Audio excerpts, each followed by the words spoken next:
Hi, in this first tutorial we're going to download and install the free app from logos.com.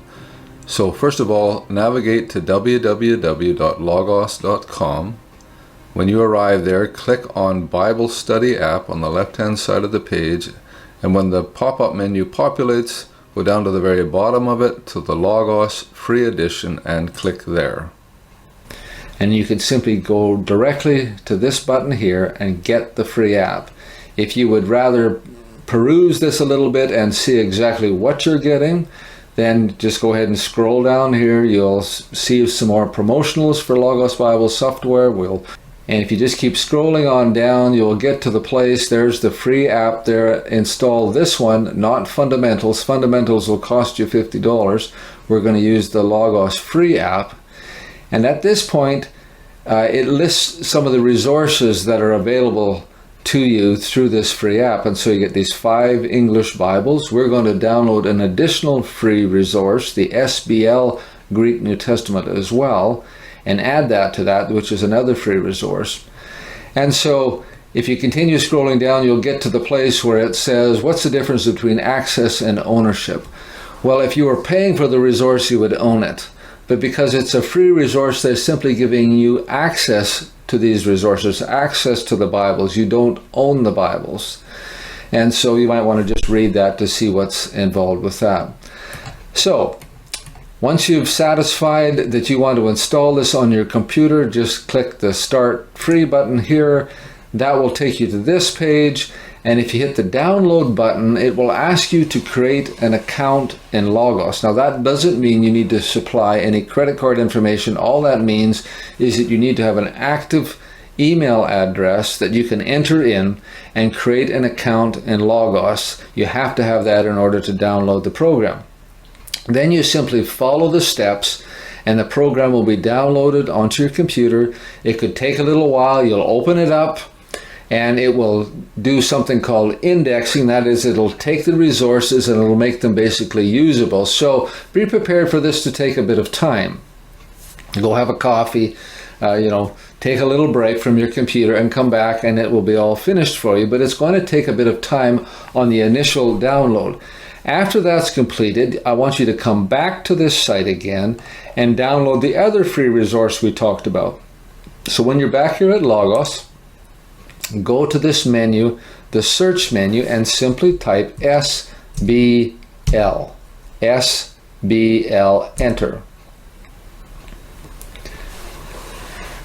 That will search and will come up and provide this resource at the top of the list. It should. The Greek New Testament with Apparatus. So this is the one you want. And make sure it says that on the information. The Greek New Testament with Apparatus, SBL edition, with a $0 price on it, and simply add to cart. Now that will be added to your cart, so simply check out like you would at any other resource like this, like Amazon. Simply check out, follow the instructions, and this too will be downloaded to your computer. And the next time that you open Logos Bible software, this particular resource will be added to it and indexed as well. So once you get that all done and you open Logos Bible software, I'm in a Windows 11 computer, opening Logos Bible software out of the box, it will look like this. And so there you have it. There is Logos Bible software, the free version. It comes open to the home page. And so if you simply click on home, it puts the home page away or it brings it out again. Now you can scroll up and down in here. It's basically advertising. This is not where we will be doing our Bible studies. Now the first thing I want us to do before we get too far along is to recognize that perhaps for some people, depending on the size of your monitor or the age of your eyes, you may say, well, this font is rather small here. I would prefer it a little bigger. This 3-dot icon here that we'll call the kebab icon, it's kind of like a shish kebab, will help you to increase the size of your screen. So you change program scaling. It comes out of the box at 100%. You can change it to 150%, and it will increase the size of those things. So I think that's where I'm going to leave it for the sake of this tutorial. So simply go to the kebab, left click, and change the program scaling from 100 to 150 is what I just did here. So next thing we want to look at is program settings. One of the things that can happen with Logos Bible software is that every time you go to open it, it goes onto the internet, it checks to see if there's any updates, and if there is any updates, it downloads them. If there's any resources, even resources they simply want to give you, then it downloads them, then it indexes them, and that can become quite a time-consuming thing that happens when you open your Bible software and you just want to begin to study your Bible, and all of a sudden you got all these updates going on. So I want to show you how to stop that from happening. And I also want to show you how to have the program open to where you last left it instead of opening it to the home page, which is what I prefer. Now, these, of course, are your choices. I'm simply giving you my preferences. So go down to the kebab menu at the bottom left-hand corner once again, click on it, left click, and go to Program Settings. It will open this window up for you. Now you're going to get some of these little help cards here, and you can simply hide them. I would not suggest that you say don't show these because you might want them, but so if you just hide them for now, and if you hit the wrong button there, I'll show you how to get them back.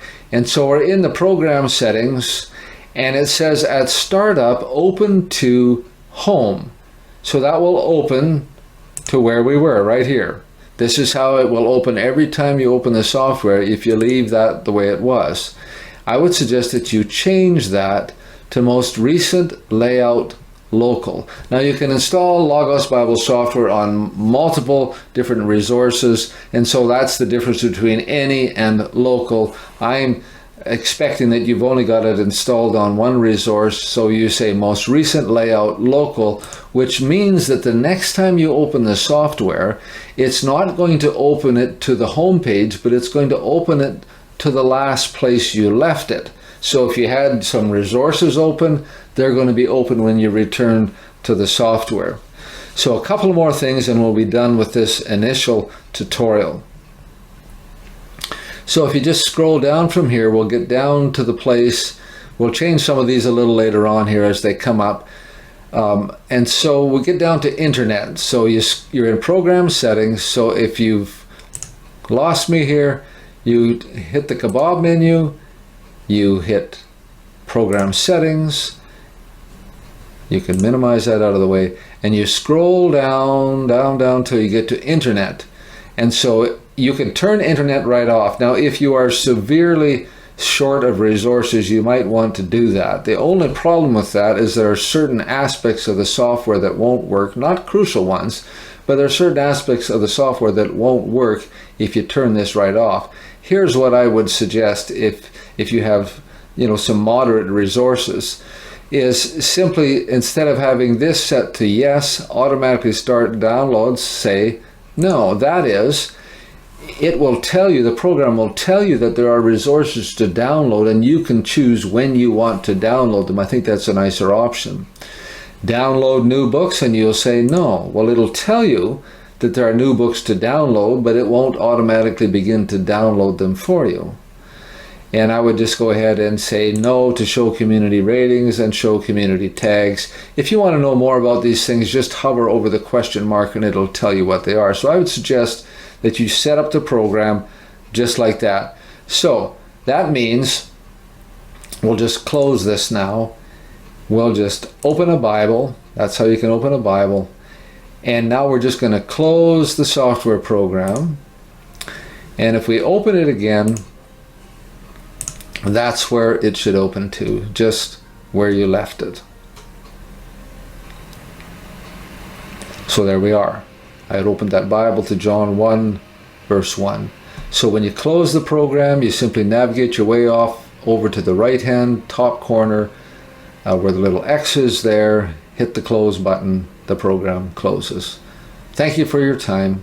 That was this first little tutorial to get Logos, the free version, installed and up and running on your computer.